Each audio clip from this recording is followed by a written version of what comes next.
Welcome back, folks. Homeland Security. As the war on police continues in America, Baltimore's mayor admits the multi-million-dollar payout to the Gray family was in part to stem more violence and riots.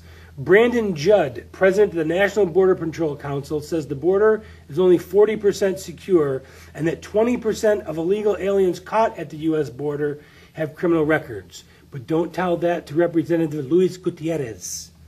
Maury, Donald Trump was the first one to bring this up, and he basically created a firestorm. Nobody wants to talk about the actual criminal element of what's going on at the border. And the National Border Patrol Council president says 20% of the illegals caught, just the ones caught, have criminal records. We know about MS-13, we know about the gang influence, we know about the prison population. This border has become a bigger and bigger issue. This may be the issue of our lifetime. Agree or disagree? I don't think it's the issue of our lifetime because I don't think it's going to last beyond his 2 terms in office. You got to go back to the... So you're already putting him in office? Trump? I would hope so. Is that what you're talking about? Yeah, I do. As a matter of fact, right now, I'd give anything I could to put him into the presidency. No question in my mind, because he's the only one that's outrageous enough, strong enough, independent enough to get things done if he gets into the White House. Now, we talked about this off the air.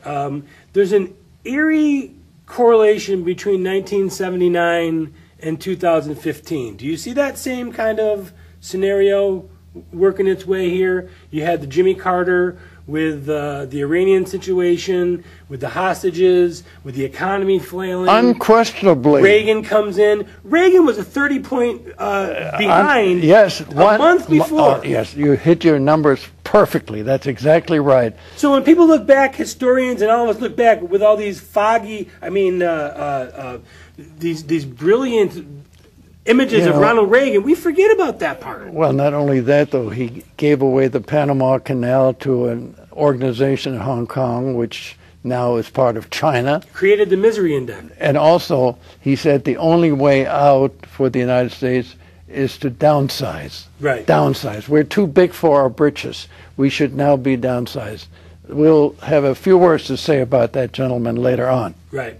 But you do see some similarities. Oh, absolutely. What happened Except we were lucky. You know, the United States, I hate to admit to this statement by Otto von Bismarck, the great German. He really is the guy who pulled Germany together into the powerful empire that it was after they beat the French in a short war in 1871. And he was fired by the Emperor of Germany, Wilhelm II, just about in 1909, 5 years before the First War. And I believe, by the way, if he hadn't been fired, there wouldn't have been a First War, because he really ran Germany. And he made the statement, he said, you know, God has bestowed his kindness on drunks, fools, and the United States of America.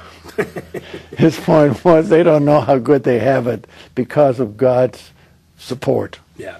20% of the people caught at the border have prior criminal records. So for the administration, for the mainstream media to claim that all these people are just noble, virtuous, looking for a better life, many of them are, but many of them are not. You know what gets my goal more than anything? Sanctuary cities.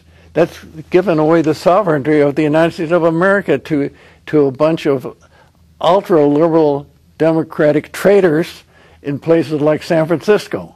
To me, San Francisco is synonymous with un-American activities. I'm not saying everybody in it is, but the basic projection, the image of the city like that is... And you used to be able to get tried for un-American activities back in the day. House Un-American Activities Committee. That's right. Martin Dies. Everybody hated him because he was such a right-wing loon. And they talked about the communist infiltration, and God bless, they were right. I mean, look at what's going on. They sure were. One thing that troubles me is our military has been downsized to the point where I don't know that we could even defend ourselves if we had to. Well, I think wars today are different than they used to be. Today, it is strictly a war. drones, basic missiles, long-distance missiles coming from... Chinese don't look at it that way, do they? No, the Chinese are cutting their army by 300,000 and putting in more emphasis onto modern weaponry and the Navy. And the Navy, which we just had the president up in Alaska trying to continue to push this farce of global warming with Chinese warships right off the coast. And nothing was said about it. Nothing was done about it. By the way, one thing about that is the paradox of his cupidity is the fact that he's going to allow Shell Oil to drill in the North Pole. Well, with the price of oil being what it is today, it's not even worth it. Oil sands are having trouble just meeting their cost basis. So he's shown how nice he is to the oil industry by saying, yeah, you can go up in the North Pole. Because it's not profitable and it doesn't make business sense for them to do it. And we don't even have the leverage to be able to do it from a nationalistic standpoint.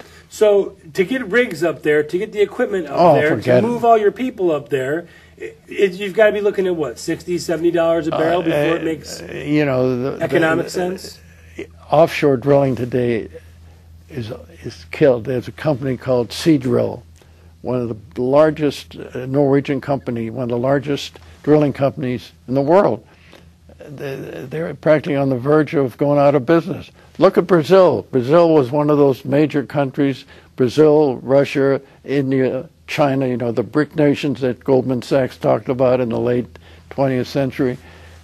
And Brazil is in deep, deep trouble today because everything they have now, the commodities on which they live, are not competitive.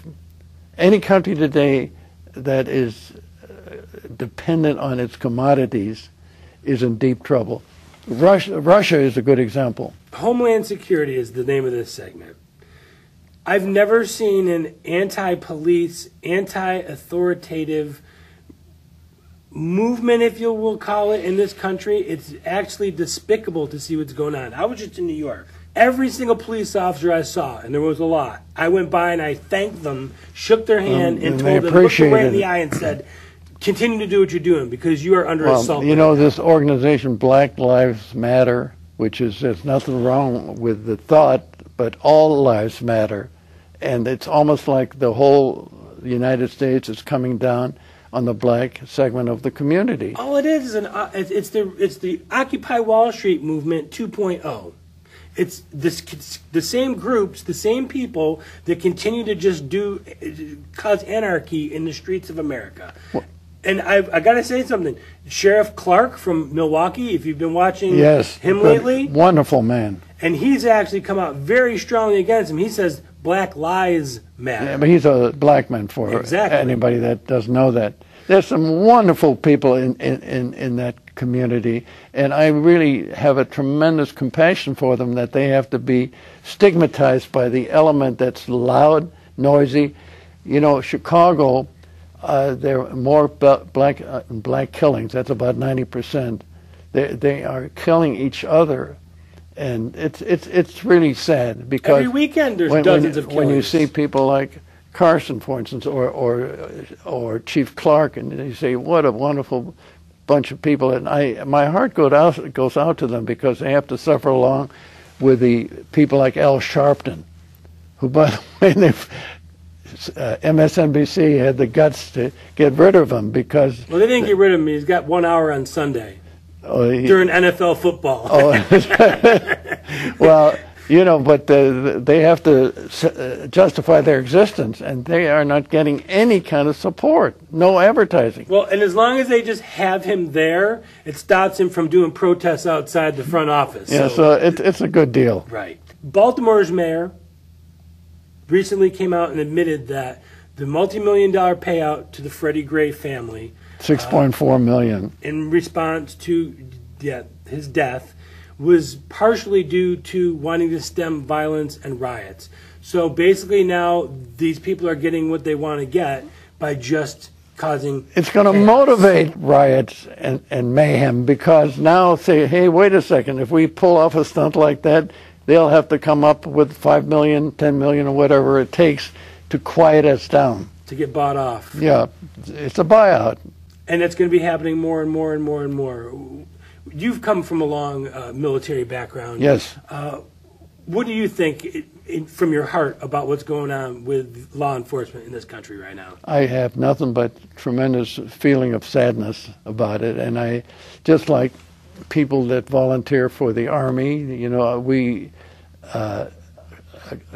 lot of people forget that conscription didn't go out of business until Nixon was president, so that our Army, Navy, Air Force are strictly volunteers. And my attitude is, you are making it impossible for people to opt for being part of the police force or to be part of any service organization that puts their life in danger when they go to work every day.